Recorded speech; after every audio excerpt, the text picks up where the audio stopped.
In this video, we're going to discuss how to get out of a performance slump as an athlete.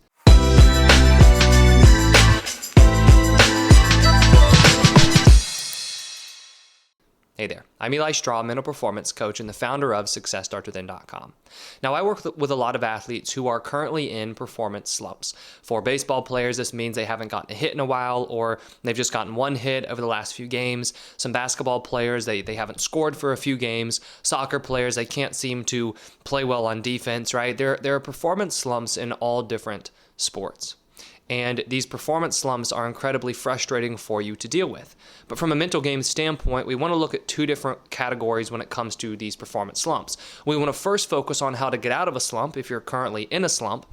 And then the next thing we want to pay attention to is how to prevent these performance slumps in the first place. Now, tomorrow I'm going to make an episode on how to prevent these performance slumps. But for this video, we are first focusing on how to get out of a performance slump if you are currently in one. And for that, I just have a few different tips that you can apply to try to pull yourself out of this performance slump. And the first tip is you don't want to try to press. So a little bit of a story here, back when I was playing college baseball, I struggled a lot with inconsistent hitting, where I would hit well for a little while and then I would go into slumps and I wouldn't be hitting well when I was in those slumps. And I can remember just feeling this intense sense of trying to force myself to get a hit, because I was thinking, if I could just get a hit this game, then I would be able to turn it around.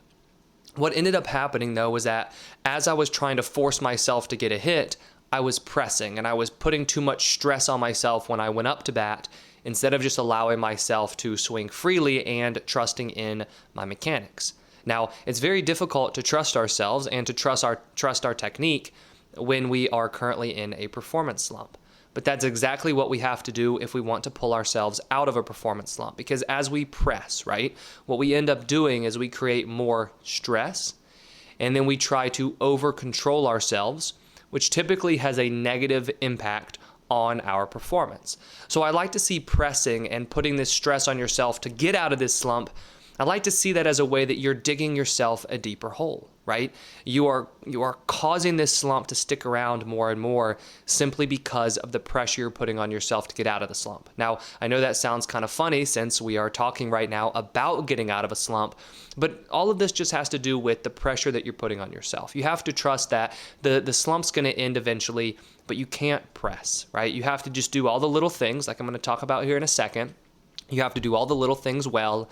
You have to focus on the small parts of your game. You have to stay confident. And if you do all that, you will naturally get out of the slump. But you can't get out of the slump. Well, you won't get out of the slump very, very quickly if you're trying to press and force yourself to, because now we're just adding tension and stress into the equation. The second tip that I have for you is you really need to pay attention to your thinking. So whenever I'm working with athletes who are currently in a slump, one of the first places we look at their thinking. Because if they're pressing, right? Back when I was pressing in college, a lot of this pressing has to do with the way we are thinking. So going into the game, I would think, I've got to get a hit today. I have to turn it around today, right? Going up to bat, I would think, I can't strike out again. I can't get out again. I've got to get a hit right here, which is just stressful thinking, which does nothing but create more tension and anxiety and fear. So you really need to pay attention to your thinking. So if you're currently in a slump, and I was just saying you don't want to think thoughts like, I've got to get a hit right here, I've got to score points today, I've got to get myself out of this slump, right? We don't want to have those type of stressful and pressure-filled thoughts. How do you want to think? Well, this is where you want to ask yourself the question, when I'm confident, when I'm feeling good, how am I thinking? Then you want to think that way. It's very difficult when you're in a slump to think confidently. But one of the only things that is always within our control as an athlete is the way we think. There is no rule that says we have to think negatively because we're playing poorly. It typically happens that way, right? If we're playing poorly, we will then think negatively. Just like when we're playing well, we'll think confidently and positively, but there's no rule that states that, which means if you're playing poorly, you can still think confidently. In fact, when you're playing poorly, it's even more important that you think confidently. Because when you think confidently, when you're telling yourself things like, I know I'm going to have a great game today, I trust in myself, what ends up happening is you play more relaxed. You play with more confidence. You play with less tension. And what did I just say is one of the main causes of digging this deeper hole and causing yourself to be in this slump more and more? It's pressing.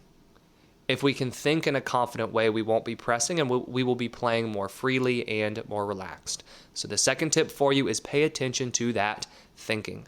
The third tip is you want to keep things simple. Don't try to overdo it, right? This links back again to that idea of pressing. Don't try to overdo it and keep things simple with your game.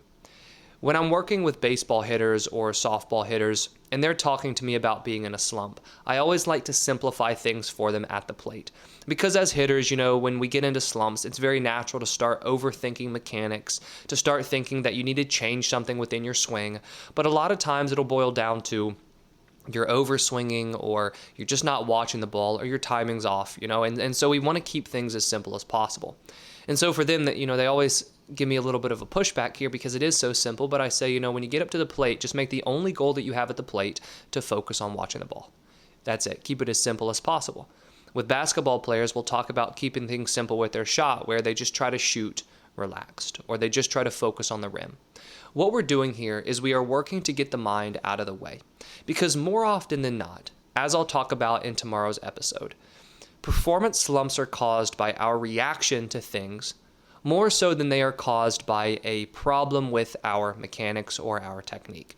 In other words, we are getting in our own way and creating these performance slumps. So if you can get out of your way with your thinking by focusing on something simple, something small, you're no longer over-controlling and you're no longer being the one that is messing up your performance because you're getting out of your own way, right? So keep things simple. Keep things simple with your game. Don't try to overthink things. Don't try to overcorrect mechanics. Keep it simple. Focus on the, single most important thing for you to perform well, right? Baseball and softball hitters, the most important thing for them at the plate is to watch the ball. Yet that's the one thing that we often overlook when we are in a slump because we're so focused on mechanics.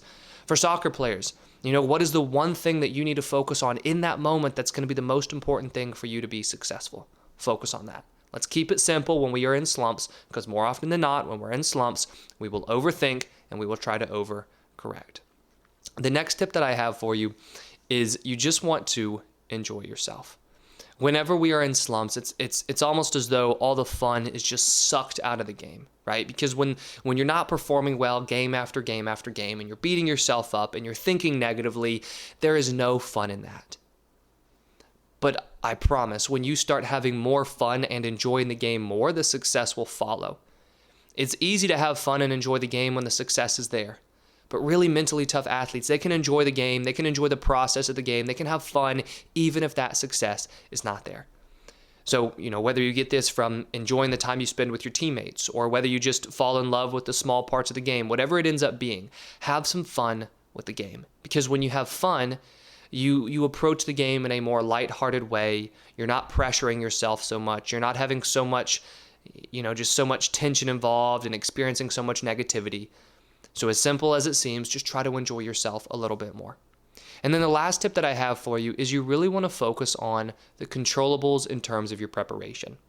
As we are approaching a game, if we're currently struggling in a slump, it's really easy as you approach the game to start stressing about the game, to start fearing what will happen, and to feel more anxious. You want to focus on the controllables in terms of your preparation. Because how I was saying in that first tip that you don't want to press? Well, one of the best ways to not press is to trust yourself. But we have to have something to trust. When you focus on physical preparation and when you focus on good mental preparation, that helps you get into a mindset where you're able to trust yourself because you're no longer questioning yourself quite as much. So if you're currently struggling and you don't have recent successes in games to fall back on for confidence, you have to give yourself something to fall back on in order to have confidence for your upcoming performance. And that something will be your preparation. Focus on everything you need to in terms of your preparation physically. Focus on everything you need to in terms of your preparation mentally. But something that I've seen happen a lot in the athletes that I work with is that as these slumps continue, we start to stress and worry more and more. As we stress and we worry more and more and we fear what the future will hold, we don't give enough attention to what's happening right now. And it's what's happening right now, whether it's practice, whether you're eating dinner and you're working on your nutrition, whether you are resting or whether you are about to start the game. It is what is happening right now that will lead to you getting out of this slump. Because what happens right now is all that you can control when it comes to success in the upcoming performance. The bottom line here is we can work on getting ourselves out of slumps, but it always starts with not pressing. Don't stress so much about getting out of this slump. We have to focus on the simple things that we can control. And this will always boil down to your thinking and your preparation. And then it also boils down to what you can focus on in the moment that's in your control, whether that's effort, watching the ball, calling for the ball, whatever it ends up being. But we have to keep things simple during the performance. But you have to have trust in yourself that you can pull yourself out of this slump, because you absolutely can. You can pull yourself out of this slump if you focus on your thinking. Don't press, right? Don't pressure yourself so much. Enjoy the game, have fun, focus on that preparation, and then keep things simple when you're actually performing. And as I said, in tomorrow's episode, I'm going to talk about how you can actually work on keeping yourself from getting into these slumps moving forward. And if you're watching this video in the future, I've put a link to the video for tomorrow's episode in the description below. I hope you enjoyed this video, and if you did, please hit that like button and subscribe if you haven't already. I put out new videos each week on sports psychology and mental training. And if you're interested in any of the sports psychology programs I have available, I've put links to those in the description below. Thank you for watching, and I wish you the best of success in all that you do.